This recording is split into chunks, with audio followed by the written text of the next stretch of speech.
Alright, I think we're finally all set. Alright, how you doing, folks? It's Ron from Ron's Beer Reviews and Tools, and I'm inside in the man cave. The beard is gonna be leaving pretty soon. I'll be shaving this off because I'll be doing a lot of work inside the house versus outside. And the beard is just a little too warm. It's cold out here today. It was windy this morning. It's now about 37 degrees, I think. But it's really kind of cold and the sun is kind of going down.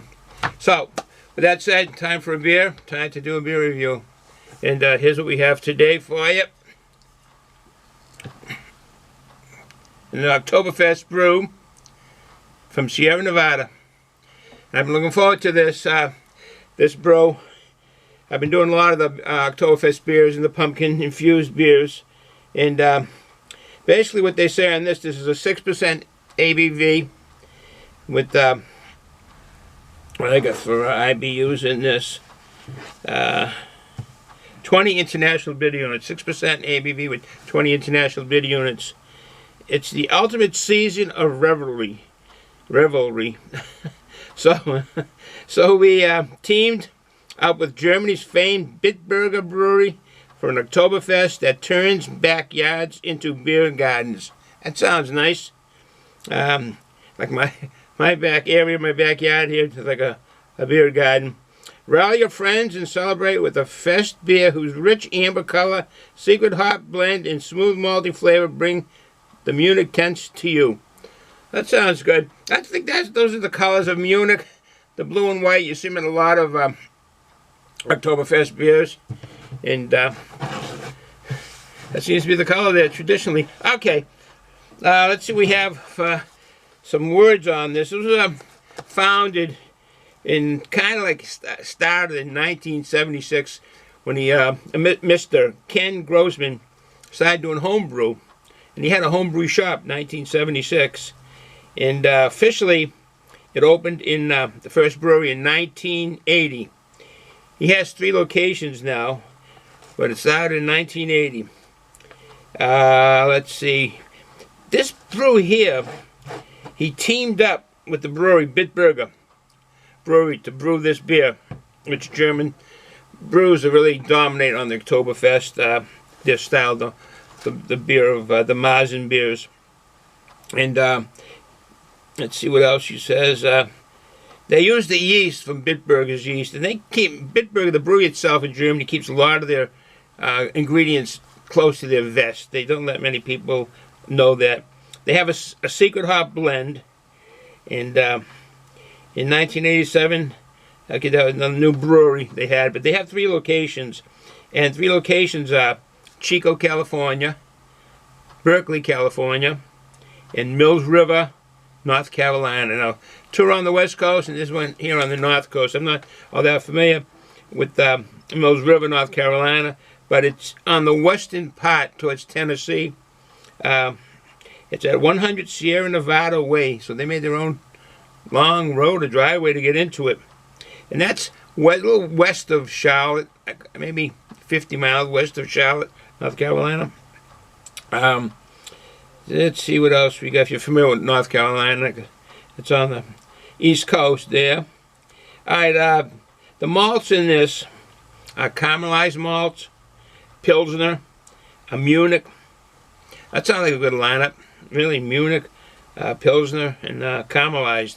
Give you the sweetness, some of the flavors of toffee or caramel flavors when they do that. The hops and the Bitburger, and they're calling that a noble hop. No, correction. The Bitburger is a hop that I think is German. It's not a noble hop. It's German though. Singlehopfen, a German word. That means Singlehopfen in German. That means secret hop. So some kind of hop that's a secret. They got a German Magnum hop in this, and a Laurel. That's what I would think. It's considered a noble hop, and it's new to me. Laurel as being a noble hop. It's actually new as a hop to me, and that's considered a noble hop. The noble hops in Germany are the ones that are really dominant for their beers, particularly with the beer laws over there, the purity laws, the beer purity laws. They use the yeast as a lager yeast. And for the guys and gals that do brewing at home themselves, the original gravity and start on this was 13.9, and the finishing was 2.8. Just want to say a little bit on that for folks that don't know what I just mentioned. Water is heavier than alcohol, so it starts off at 13.9, and as the yeast is eating up the material inside the beer, the sugars in the malt, and so forth, it produces carbonation and alcohol. So now alcohol is lighter than water, so the number goes down from 13.9 to 2.8. So that's that aspect of it. As far as that laurel hop, they call it actually a super noble, a super noble hop, even though it's new. I don't know how they figure that, but they're saying it'll give you some herbal taste and aromas, and it's going to be peppery in this here. So that hops should produce some kind of peppery aroma or flavor, and some lemon citrus, which would be the fruitiness of most of these hops that we have nowadays, and that'll produce that. All right, let me do less talk. I do have. I'm getting brave today. I do have a hot pepper.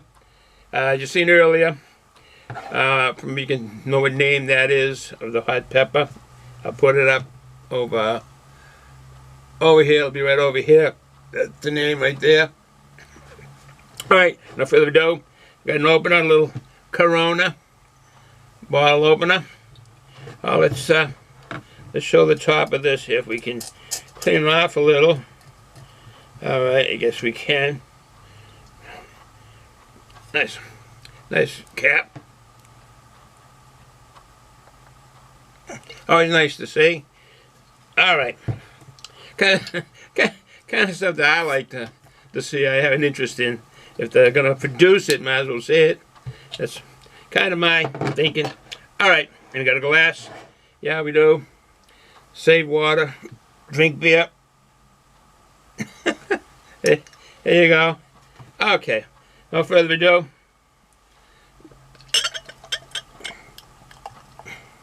I keep forgetting. I used to, when I'd crack it open, can or bottle it, show you the water vapors coming out. It's kind of nice, knowing it's fresh. That's what we look like. Really coppery, light amber head.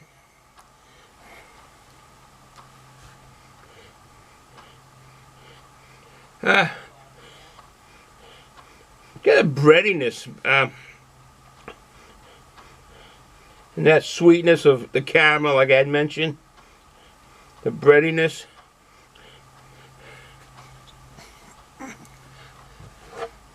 Oh, herbs. Like that herbal aroma you get when you first open a brew. The maltiness. Alright, no further ado. I will be eating this. I do have my treat here. I like these potato chips. I don't know if these are national. Wise. I think they're from Pennsylvania. Wise potato chips. They're really good. They're very delicious. They're really good with sandwiches. My favorite sandwich is a tuna fish with some tomato on it and some Wise potato chips. That's what I like. Okay. No further ado.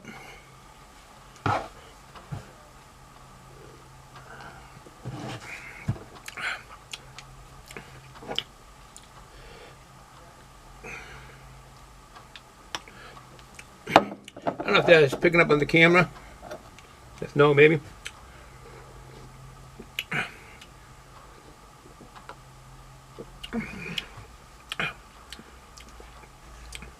Sweetness. That malty caramel sweetness.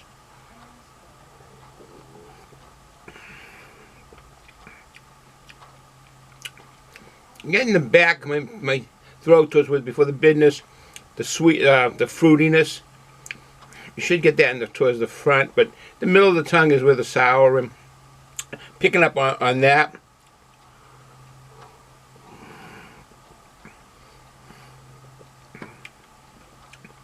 Very minor, very, very minor bitterness. Very.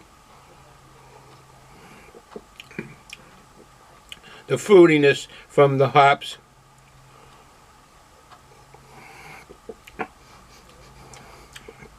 Doughy follows that kind of biscuity flavor from the crispiest of the lagers, and this is crisp. It goes down nice and crisp, smooth.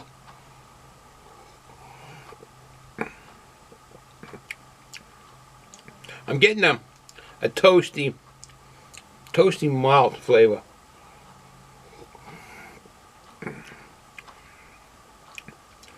You get the flavor from the hops, getting that.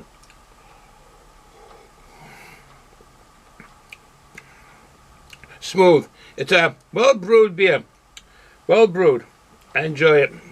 It is nice. Okay. Now, let's see. Now I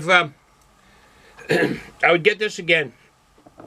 It's seasonal, so it's not there now, as October has come to an end, and but I don't know when this will be posted. I'm backlogged on all my videos and so forth. But I said I would eat these here. Last 4 I've eaten, they haven't been hot, so kind of a dud. Well, let's see what this is.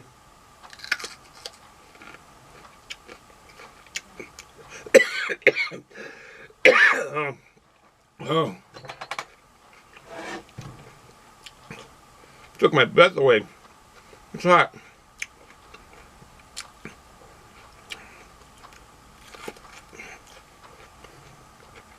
It's flavorful.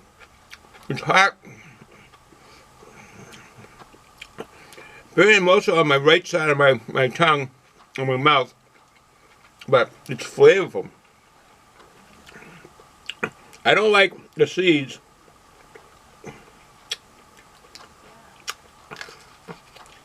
Of course, you end up eating them. Well, it's hot.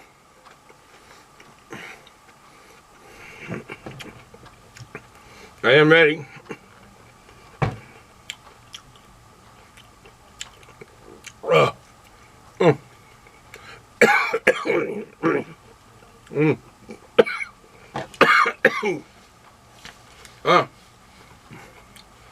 One more bite. I don't know how these guys and gals eat these whole Carolina Reapers.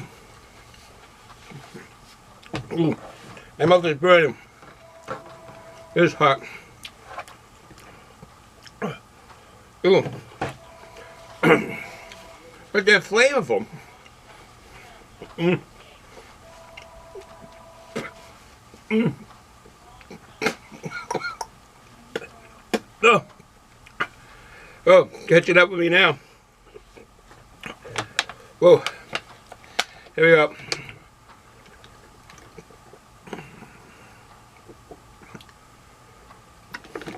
Mm. That's hot. So, let me finish this up. I got some information here.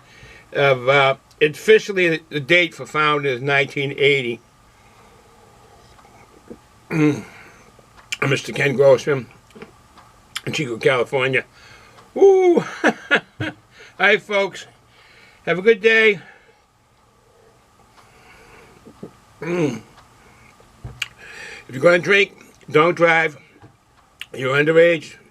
Kids, don't drink. Wait till you're of age. When you're an adult, your body will be ready. Ciao.